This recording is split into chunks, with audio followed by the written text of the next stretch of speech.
Thank you for being here. You are the inaugural Slow Tech podcast guest.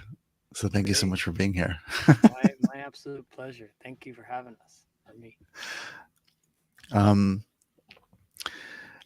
I feel like I'm in an interesting sort of mini time loop in the sense where uh, when I last spoke to you in this kind of any similar podcast scenario, it was for my older show, which is now in hibernation, called Wabi-sabi.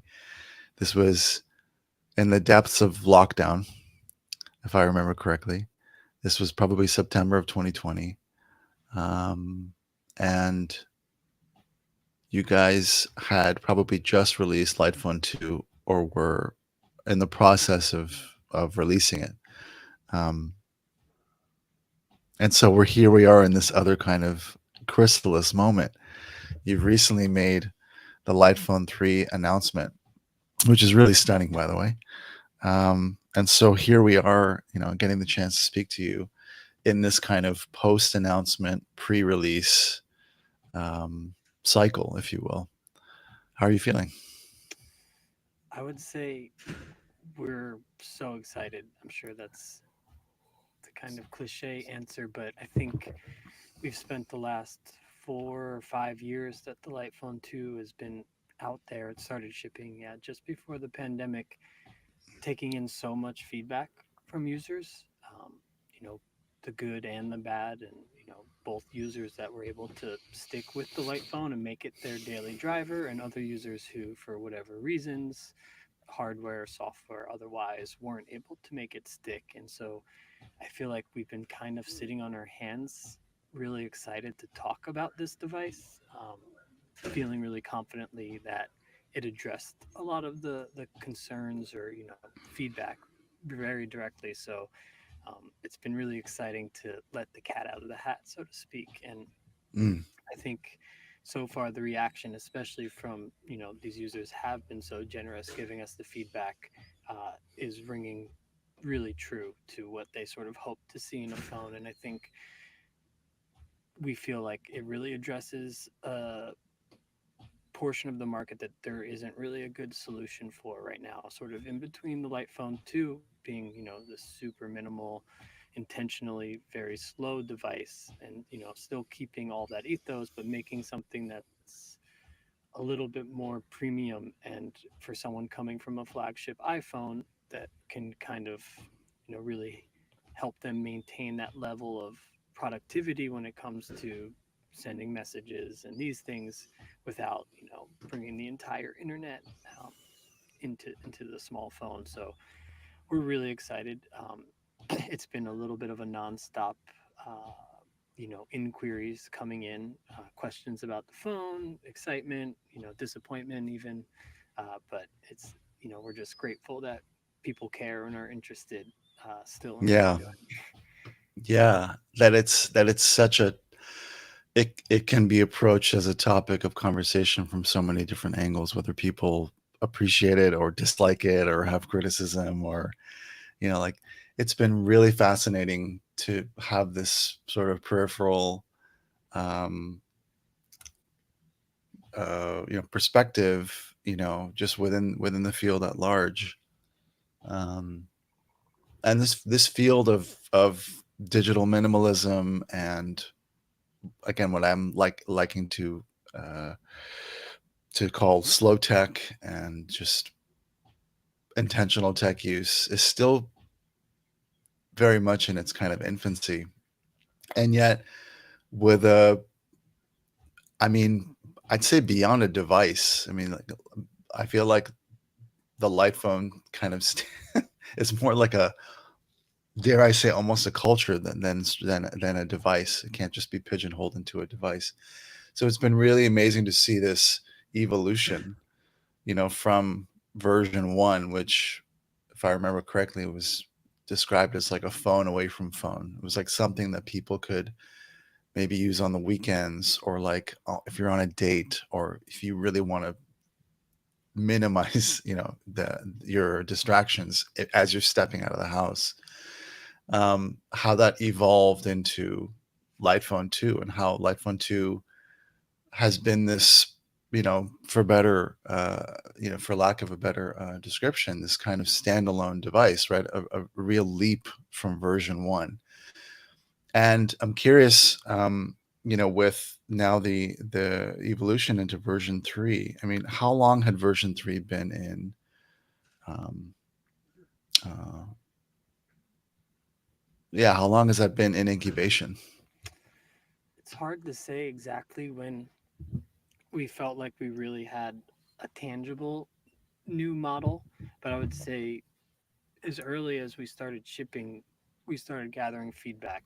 Um, so to some degree, it's kind of always been starting to ferment and become a thing. But at least 12 months ago, we brought on an industrial designer to help us start imagining what this feedback might look like. Uh, and really exploring different form factors and things like that. And I think probably the hardest part was finding the right screen, both Mm, from a technology standpoint of like, wanting it to have the ethos and aesthetic, but really, I think the size was the biggest concern and the hardest part of it because if you're just looking at screens that exist on the open market, they're either really small, like the screen on the Lightphone 2, or they're, essentially meant to be used as a smartphone. So they're going to be 16:9 in their orientation and usually well over 4, 5, 6 plus inches, as you see in most smartphones. So yeah. um, that was a months long process to, vet different screens, get quotes on what making a custom screen would be, and then finally landing on the screen that we found, which we're so grateful and excited about, and then really kind of building the phone around there.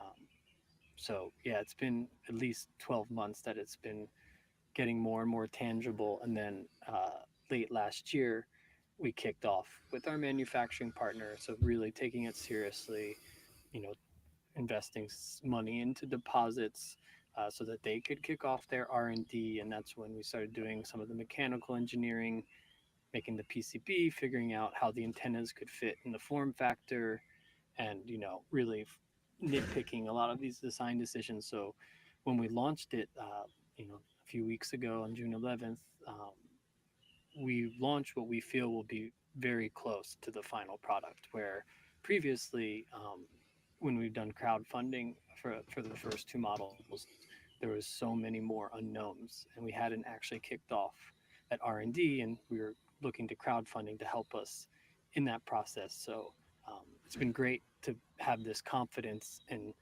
technical answers to the questions that people have, not just a lot of unknowns.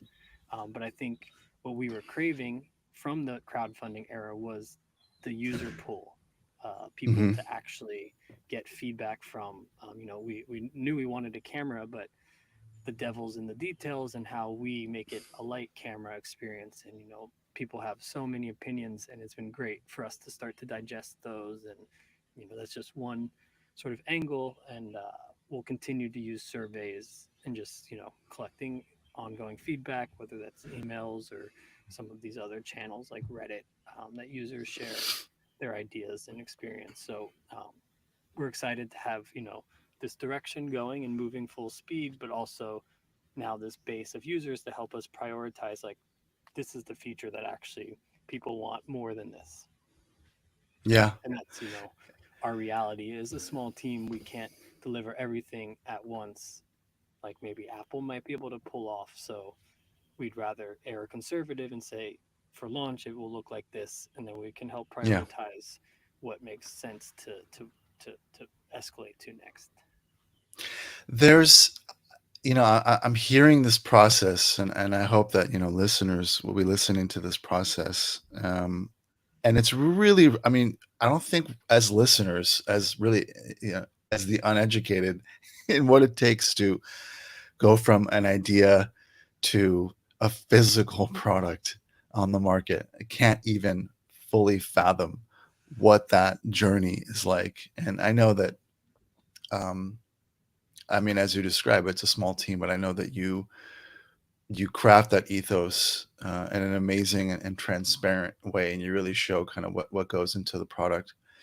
and that you have this really there is a vibrant culture and community surrounding not just the device but light as a again as a culture without one centralized kind of channel, if you will. Like there isn't like a Discord server with 10, you know, with 5,000 Lightphone owners who send in their feedback. There's kind of like there's this amazing uh, capability of sort of again foraging for like all of the again whether it's through surveys or through social media channels or like email feedback or it's amazing to just to take stock in how all of that can be wielded together again without one sort of centralized communication channel to develop new products, to bring new phones to the marketplace. Like it's again, when you think of,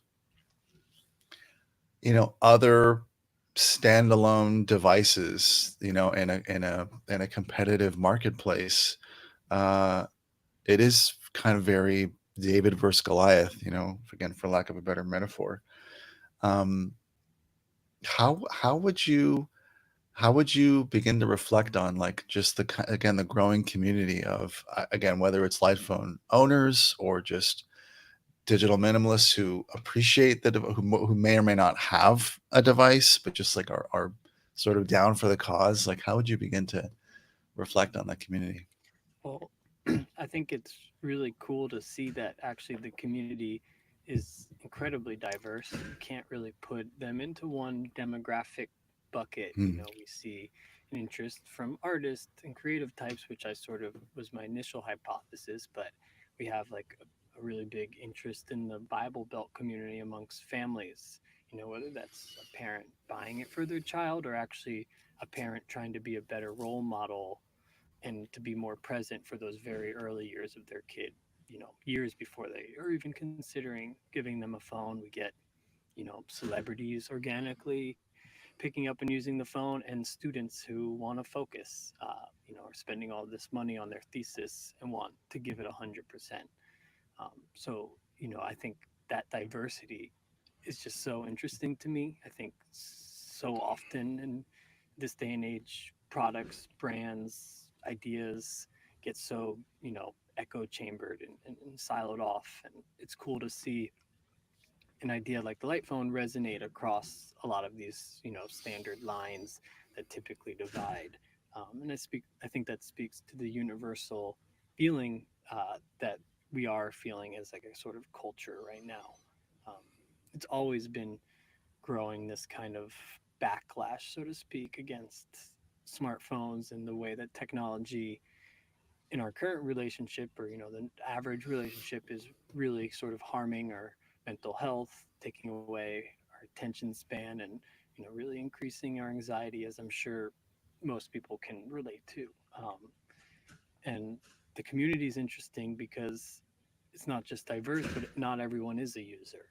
um, Yeah. you know, a lot of people get interested in the light phone and then realize maybe this other phone is better for them, but they still are in our light phone conversations, contributing ideas, you know, feedback, encouragement for other users. Sometimes it's just a matter of stripping down their own smartphone and sharing tips about that. And I think that's so cool that it's not just like a light cult, rather, it's a Yeah. conversation. And, you know, people ask, well, for your needs, maybe this phone might be better, or like you could try that. And I just think that's so cool that it's not just some Kool Aid drinking cult, but like, you know, people that are, you know, critical of the light phone or at least understanding of where it makes sense and maybe doesn't make as much sense. Um, and so, you know, we've been really grateful. And I think one thing I feel like it's very unique to this time in our company. I mean, Mm. I'm sure we'd love to see it grow, but the fact that we have this kind of small scale, like really small team. You know, I think there's just barely 10 of us working on Light, which is like infinitely less than probably any other phone maker, makes it Yeah. so that I am seeing visibility across all of the channels. Kaiway is seeing visibility across all the channels. When we get together as a team, we're all sitting around one dinner table. Yeah. We haven't expanded beyond that. So there's this really great kind of efficiency and knowledge share that happens at this size. And I think users, on one hand, like I said, we're a small team and it takes us a while to roll out software. But on the other hand, I think unique to Lightphone is that users feel heard. Um, Mm, I've had users directly email me a simple suggestion for an improvement to the phone that I was just immediately like, that's brilliant. And then maybe a few months later, they see their idea implemented in the device, send them a yeah. thank you note, letting them know, and they're so excited and feel a part of it. And you just can never imagine that happening at Apple or Samsung. That the co-founder would hear your idea and then you'd see Apple actually implement it. Maybe coincidentally, Apple's research has led them to solve your problem in a specific way. But I think we're really grateful for that relationship we have. And I think I'm a little bit afraid that if we do start to scale, how we can try to maintain that is sort of something I'm kind of always thinking about. I mean, that speaks to your personal, it says a lot about just how you empathize with other people, like not just as a co-founder of Light, but as a human being, because I think at the end of the day, we it's easy to forget that you and I, people listening to this, like people who are going to be considering the Light Phone or Light Phone 3, or even just how they relate to their device in any different way. We forget that we're human beings having like a human experience. And that's really what I want to get into, and what I'm excited to get into with this podcast in particular. Because if we don't share these human experiences, again, either through devices, through tech, adjacent to tech, um, it's easy to kind of slip away, and it slips away more and more over time. So, you know, I I would say, just to respond to what you're saying here for a second, to look back, because what, Light's been around for 10 years or more, Almost 10, yeah. almost Highway 10 9 years. met in September would be 10 years, and then May was 9 years of our Kickstarter. So Yeah. Yeah, exactly. And, think if you think back at like what, I mean, going back to version one, and just to kind of see where your ideas turn into version one, and then all this feedback turn into version two, and now onto version three. I think as you grow at whatever the pace is, I think I can naively but confidently say that you will maintain that ethos of beyond connectivity. It sounds like it's a really kind of almost modular uh, sort of philosophy of we keep things small. Our team is small. We can sit around a dinner table. We can we can exchange ideas. There isn't a long sort of distance to communicate ideas. People are emailing you directly. There's the multiple channels that are easy to interact with.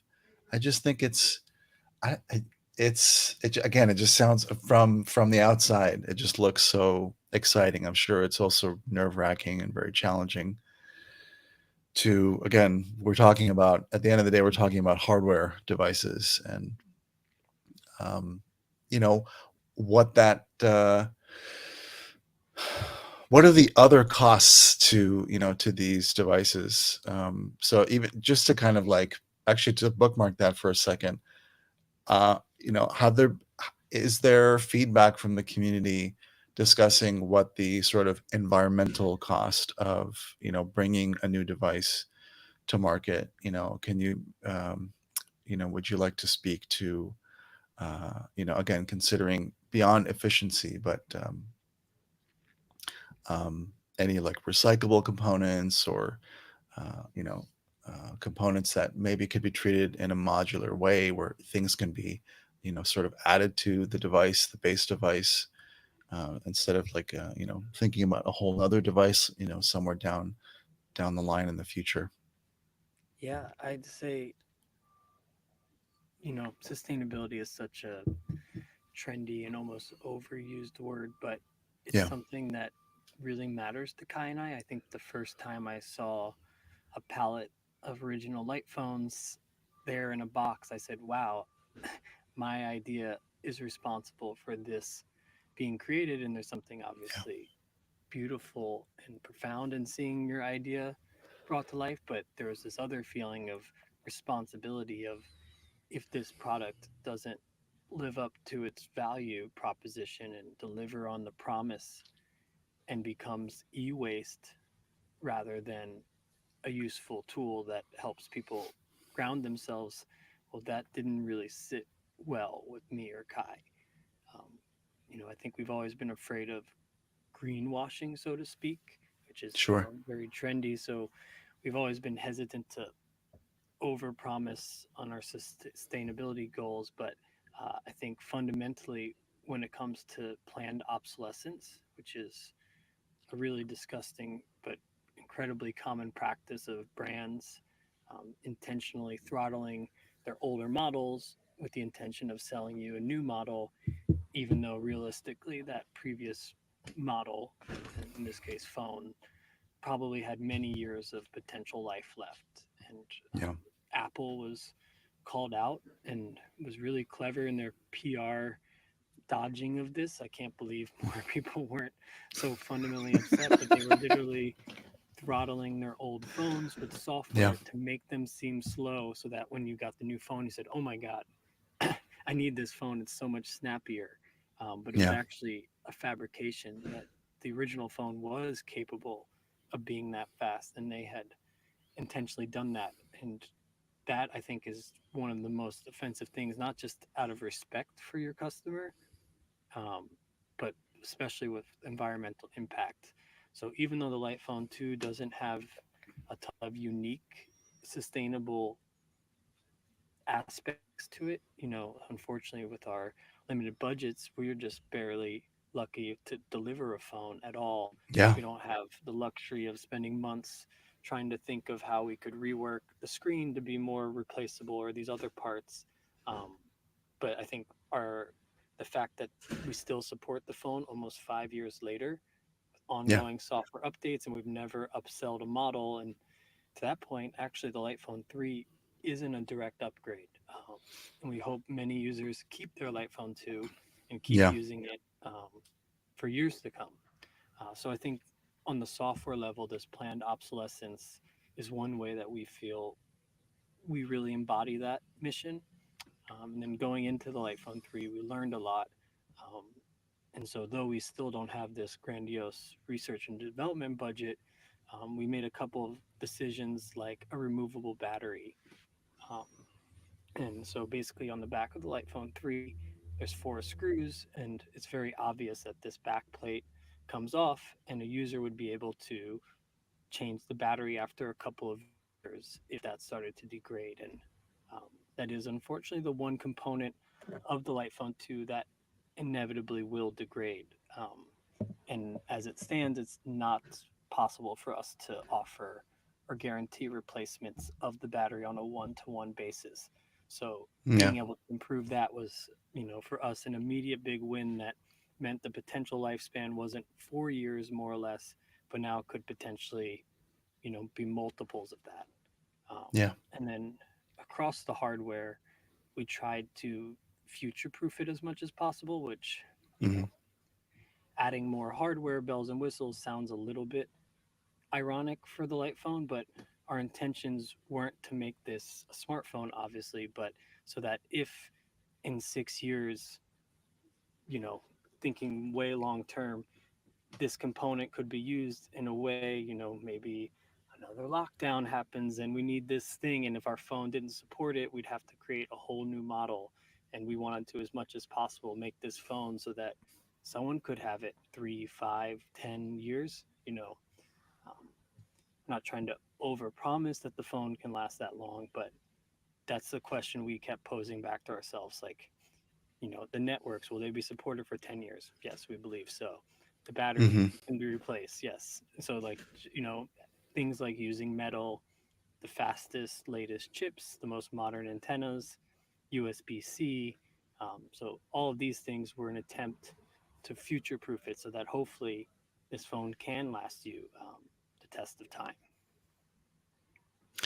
Yeah, and even to again in this current state of the world, thinking of a device's lifespan, like I don't think it's something that a lot of people think about. I mean, I have the 15th generation iPhone. I subscribe with a company called Visible, which is like a subset of Verizon. They are so happy to like, you should upgrade every year. Like it just doesn't, it's just part of this huge washing machine. Like I watch myself get caught up in that at certain times, and again, in full transparency, I'm not a full-time Lightphone user, which is what excited me to talk to you about Lightphone 3.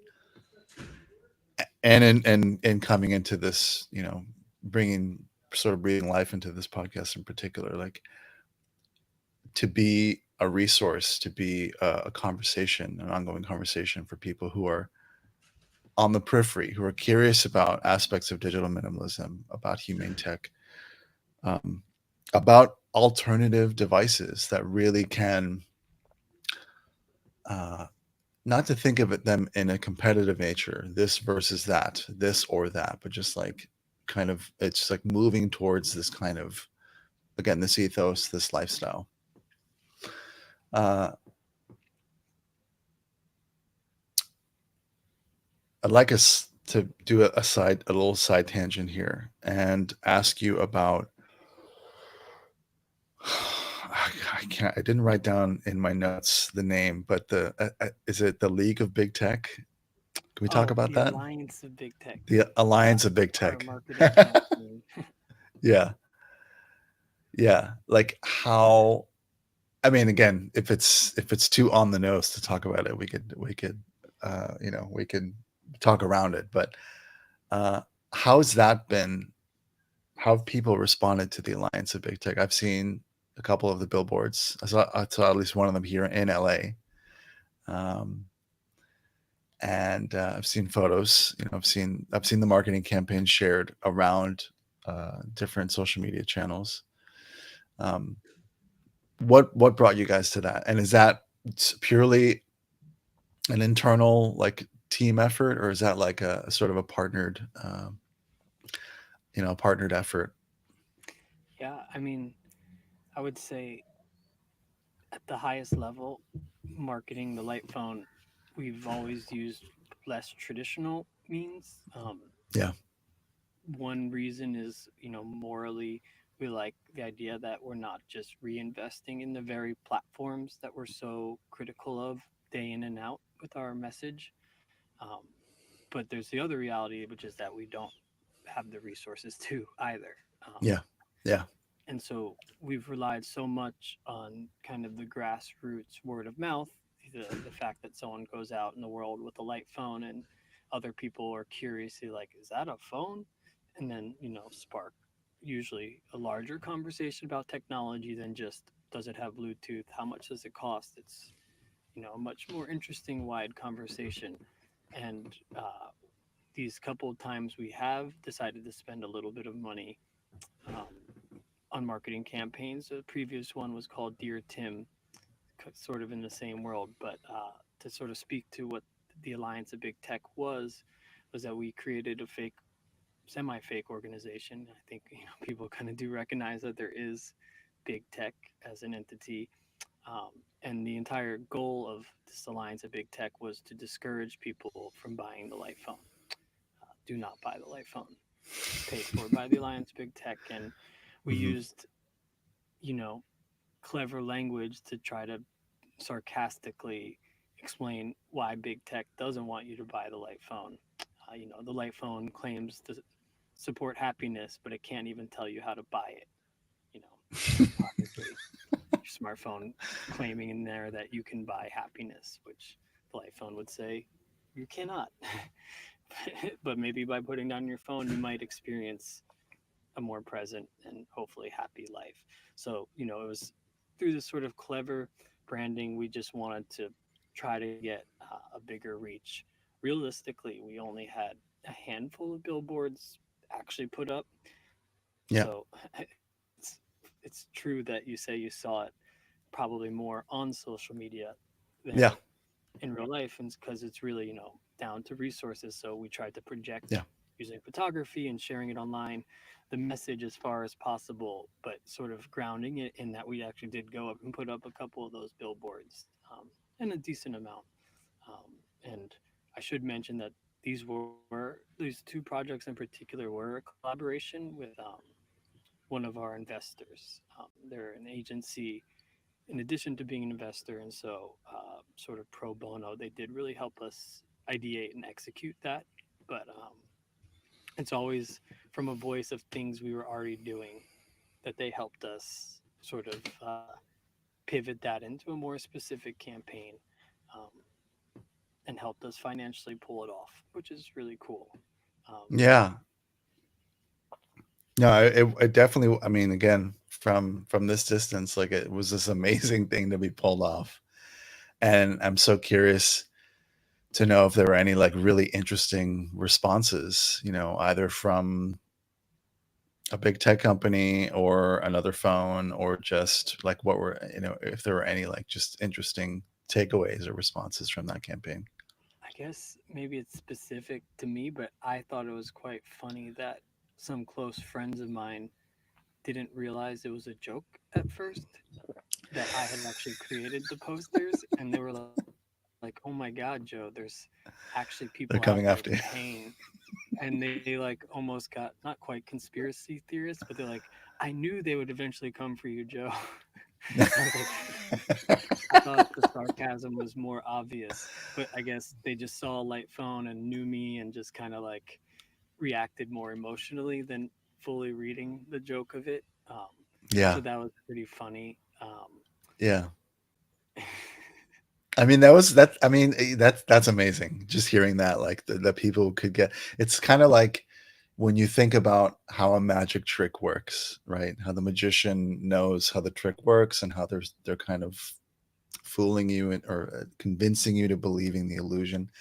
That campaign, from that kind of metaphor perspective, is like you were the magician and the magic and the magic act itself, kind of blended together. That's And amazing. textually, too, the project happened, I wouldn't say like in an in between phase, but the Light Phone 2 had existed for a couple of years. We didn't have any huge advancements coming in terms of new tools or OS, and we wanted to really elevate the conversation but not make it so specific to the device. So, kind of back to what you were saying, it's like we hope the culture and conversation isn't just like about the hardware spec of one specific Yeah. light phone model, but rather why someone might want to get away from the smartphone. And so for us, the campaign wasn't so much about selling phones as about starting to get some wheels turning in people's minds. And I think one thing we've learned is that the light phone isn't a spontaneous purchase. Yeah. People don't tend to just go online and buy it because, unlike maybe a pair of shoes, it asks for a more significant lifestyle change. Yeah. Um, and there's a lot of, sort of technical hurdles people have to think through, from, annoying questions like, will it work with my carrier, to like, what about this and how am I going to maybe do that? And they have to balance, is it worth the potential friction that it might bring in some slivers of your life for the potential overall benefit of getting off of your smartphone? And or is there a sort of hybrid way that you might use the light phone in addition to other smart devices like a phone or maybe a tablet computer? So we do see this kind of like long arc of 3 6 months, multiple years in some cases, of people that have followed the project, thought about it, and then they read a new book, they see the Social Dilemma film, maybe they have a couple of personal experiences where they found themselves really vulnerable to the device in an unhealthy way. And that culmination eventually causes them to say, I'm ready to take the plunge. Um, Yeah. And again, with Lightphone 3, and to speak to this parent's, personal experience of like, I need a digital wallet, I need a camera to do so and so, I need a screen to show a QR code or blah blah blah. Um, I I really can see myself using the Lightphone 3 and not needing to rely on, my iPhone anymore, and, giving back this leased phone that I don't even own this phone that I, you know what I mean? And I can see, our daughter's turning 9, in a few weeks. I could see that, like, the Lightphone 2 is going to be her first phone, for sure. And so I can see this kind of, in our household, this kind of multiple generation of light light phones being utilized, in their respective capacities, which is super exciting. So like, if you need another, if you need a beta tester, let me know. But that's, that aside, another thing I'd love to talk to you about, before we begin to close this conversation, or at least to bookmark it, hopefully, for, talking to you, like maybe once it's actually released, come January. um I'd love to talk to you about the um an aspect of the community that I'm sure that you've been interacting with, that had to do with, schools and phones, whether banning smartphones. There's the COSA Act, Kids Online Safety Act. There's all this kind of like slow rolling, but kind of legislation with momentum that's happening, as we speak in real time. There's the author, what's his name, Jonathan Haidt, came out with the Anxious Generation. There's Humane Tech's, Social Dilemma. There's a lot of, like, again, within the culture, at scale, there's a lot of conversation around, like, kids, smartphones, schools. And so when I saw the piece about, gosh, the name of the school right now starts with a B. Was it right in Buxton, Massachusetts? probably. Yeah. Buxton, thank you. When I saw that piece, it was a really great, thoughtful piece about Buxton School banning smartphones, but in the wake of the ban, adopting basically Lightphone 2 for everyone, staff and student alike. Again, within a contained environment, right? An environment of, let's say, several hundred people. Uh, I was really amazed to read about it, to learn about it, and then to see and pay attention to like other similar, um, sort of use cases, or examples, kind of sprouting in different corners. Um, how much of that, the Buxton School, how much of that was a collaborative project between Light and them, or was it just something that they came to you like, here's our idea, and you said, cool, let's get you these devices? Well, they did come to us, and they weren't actually the first school to approach us at a high level with a similar idea to at least understand what might be possible. Unfortunately, it never really become tangible or possible with other schools. As you can Yeah, imagine, there's a lot of hurdles, and Buxton is very unique in that it is a private school, um, yeah, fairly wealthy, so financially it seemed like something they could try, and they were pretty progressive in their teachings, all like the way that they structure the school at large. So it wasn't a completely, out of left field concept, and it was one yeah. that they felt the parents of those students would be on board for, something like this. So they'd reached out to Kaiway and I, and we started the conversation at the end of the previous semester, and I think we probably sent them a dozen or two phones to do a much small scale sort of trial, so the head of school himself could use the phone and see if it was even possible.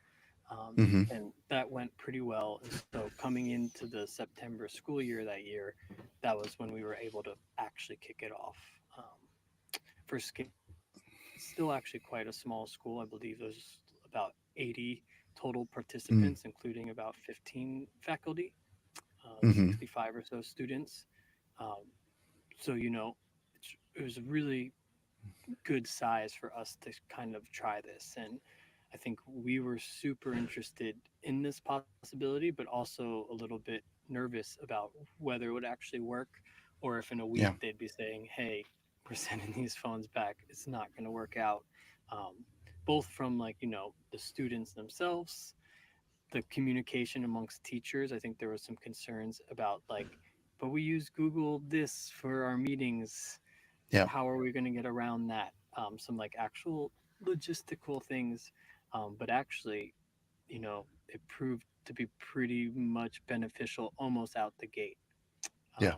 And I think we kind of assumed that there would be some positive results in the classroom. I think that was maybe more of an obvious assumption in it. And I think what was really interesting was socially how much it made a difference. How they really take pride on these shared meal times that the whole school sits down, staff and students. A lot of times, even collaborating on who is doing dishes or cooking the meal and taking turns with these chores.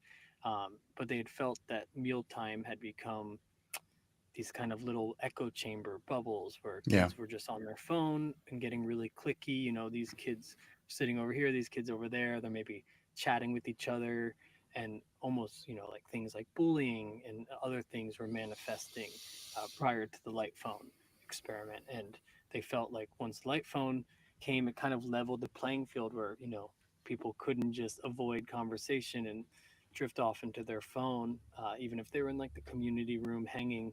Now they had to, hey, what's up? I'm Joe. I'm so and so, and get to know each other, and it just set the tone for a vastly different school year. Um, Yeah. the students themselves had a lot of really critical feedback about the phone. It's slow, it's ugly, and I wish it was this, I wish it was that, which was really funny. But when we dove into it, they were all really able to acknowledge and see the benefit that came from it. And I think because it was isolated to their school year and correlating with it, they knew that, like, come the summer, come college, they might be getting their smartphones back. So I think they were able to see it as like, this is just for me to focus for this time. And they were really, you know, team players about it. And Yeah. um, the experiment proved to be, I'd say mutually beneficial. Uh, Buxton, it kind of put a stake in the ground for the philosophy of that school and the things that they prioritize and value as a school, both community and the sort of more rigorous education that comes with, a class of focused students, an intimate class at that. But also for Lightphone, we saw a lot of interest from other schools and parents. And, I mean, even individual adults watched that video and were moved to want to get a light phone Yeah. without anything to do with school or children. I think they were like, wow, I relate to these things these kids are talking about. So that was Hmm. all really cool. We've since partnered with a variety of other programs. Um, Usually it's not a full scale school, as was the Yeah. case with Buxton. It might be a program of 20 or 30 students that maybe has chapters at a couple of colleges. We've had churches buy phones as more of a collective thing. I do think one thing we learned from Buxton and these groups in general is there is a power. And I know Jonathan Haidt talks a lot about this in the anxious generation. It's not just take your kid off, because then there's all this social pressure of he doesn't have smartphone but everyone else does, and it Yeah. can actually exacerbate some of these problems. But if everyone's on the same playing field, it really has the best chance at really kind of having a successful positive impact. Yeah. There's probably a mix of things from like accountability. If like other kids are doing it and you don't want to, you want to see it through. Um, and I think also like a lot of these clubs are self-initiated. Um, Yeah. it's not that, I mean, but in the case of Buxton, it was not self-initiated. The school was literally saying smartphones are banned on campus, which is not always the best way to convince someone to try something. But I think if someone is eager to try to make a change, then you have the support system, whether that's a club or even just like we tried to make it as affordable as possible, often using used phones and really, just trying to basically just sell them for cost to kick off these experiments, so Yeah. that that wasn't another hurdle. And it's been really exciting to see at scale what happens when a community comes together. I'm also really interested to see how some of these laws might pan out and what that might mean for light phones. We haven't really had any conversations in a tangible way with any sort of politicians or government Yeah. bodies, but it's something we're kind of keeping our, peripheral vision on to see what opportunities may arise. I mean, last week, since the announcement of Lightphone 3, LAUSD just voted to ban smartphones starting in January of 2025, like in the middle of the school year. So I think it's about to get very interesting. Um, the timing obviously with the release is I guess non-coincidental. It's kind of like a reminder that the universe is a hologram in that sense. But again, to have LAUSD vote to ban smartphones, New York might not be far behind. It's going to get really interesting, I think. So yeah, to be continued on that front. I mean, there's going to be a lot to be explored. There's just going to be a lot to confront, not just for the individual, for the student, for the parent, for the educator, for the school staff, maybe for even for the politician as well. But when we start to when we start to joggle the smartphone away from our hands, if just for short periods of time, that's when you recognize, again, within this sort of ethos of slow tech, like if we introduce like some basic level of somatics and self-awareness and sort of thinking about emotional intelligence a little bit, everything is right there, right beneath the surface, that if we just put the phone away for a few minutes, we can start to actually feel and recognize and give language to what's actually going on. So I think, with that being said, it's 2025 is going to be a really interesting bellwether for all this. Thank you so much for being the first guest here at Slow Tech. I really look forward to bringing you back once we cross that threshold in the coming months. I hope that uh, this cycle that you're in, this sort of like pre-delivering cycle, is continues to be uh, expansive and informative, and rewarding in whatever possible way. It's been really interesting to like have these conversations in these particular moments of time when the world was different, continues to be different, and will always remain to to be different, and to also have our correspondence through email to take that kind of internet friendship into like these other sort of collaborative spaces always fascinates me. And maybe one day, show up in New York and we'll have a cup of tea together and it'll be really fun. So thank you so much for being here, and I look forward to continuing the conversation.